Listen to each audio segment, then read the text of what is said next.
আসসালামু আলাইকুম। তো গত লেকচারে আমরা বিভিন্ন ধরনের প্রোগ্রামিং ল্যাঙ্গুয়েজ নিয়ে আলোচনা করেছিলাম। এই লেকচারে আমরা high level and low level language নিয়ে আলোচনা করব। So high level language is a programming languages are designed to make it easier for humans to write and understand code.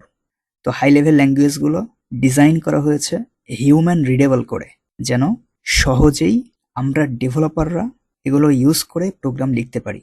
বুঝা গেছে? তো আমরা যেই প্রোগ্রামিং ল্যাঙ্গুয়েজগুলো নরমালি ইউজ করি, যেমন C, C plus plus, C sharp, Java, Python, JavaScript, PHP etcetera. তো এই ল্যাঙ্গুয়েজগুলো হচ্ছে হাই লেভেল ল্যাঙ্গুয়েজ, কারণ এগুলো হিউম্যান রিডেবল করে তৈরি করা। বুঝা গেছে? আর কম্পিউটার বা মেশিন যেই ল্যাঙ্গুয়েজ বুঝতে পারে সেগুলোকে বলা হয় মেশিন ল্যাঙ্গুয়েজ বা লো লেভেল ল্যাঙ্গুয়েজ। তো সেটা এখানে বলতেছে যে low level language also known as machine code or binary code which are directly execute by a computers central processing unit বা সিপিইউ। সিপিইউকে বলা হয় কম্পিউটারের ব্রেইন।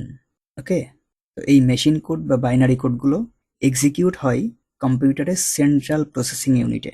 সো এখান থেকে আমরা বুঝতে পারলাম কম্পিউটার বা মেশিন এই লো লেভেল ল্যাঙ্গুয়েজগুলোকে ডিরেক্ট এক্সিকিউট করে। বাট আমরা যেই ল্যাঙ্গুয়েজগুলো ইউজ করি, হাই লেভেল ল্যাঙ্গুয়েজগুলো, এই ল্যাঙ্গুয়েজগুলো কিন্তু কম্পিউটার বা মেশিন ডিরেক্ট এক্সিকিউট করতে পারে না। আর এজন্যই প্রয়োজন হয় ট্রান্সলেটর প্রোগ্রামের। যেই ট্রান্সলেটর প্রোগ্রাম আমাদের লেখা হাই লেভেল ল্যাঙ্গুয়েজগুলোকে মেশিনের ভাষায় অর্থাৎ 0 এবং 1 এ কনভার্ট করে দেয়, যেন মেশিন সেটা বুঝতে পারে। বুঝে গেছে?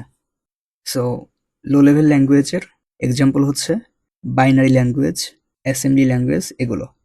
তো এই অ্যাসেম্বলি ল্যাঙ্গুয়েজ কিন্তু আবার লো লেভেল ল্যাঙ্গুয়েজ হওয়া সত্ত্বেও এটাকে ট্রান্সলেট করার প্রয়োজন পড়ে। যেই কাজটা করে হচ্ছে অ্যাসেম্বলার নামের একটি ট্রান্সলেটর। এছাড়াও বিভিন্ন হাই লেভেল ল্যাঙ্গুয়েজকে ট্রান্সলেট করার ক্ষেত্রে বিভিন্ন ধরনের ট্রান্সলেটর ইউজ করা হয়, যেগুলো সম্পর্কে আমরা নেক্সট লেকচারেই বিস্তারিত আলোচনা করব ইনশাআল্লাহ। তো এই লেকচার আমরা এখানেই শেষ করছি। আল্লাহ হাফেজ।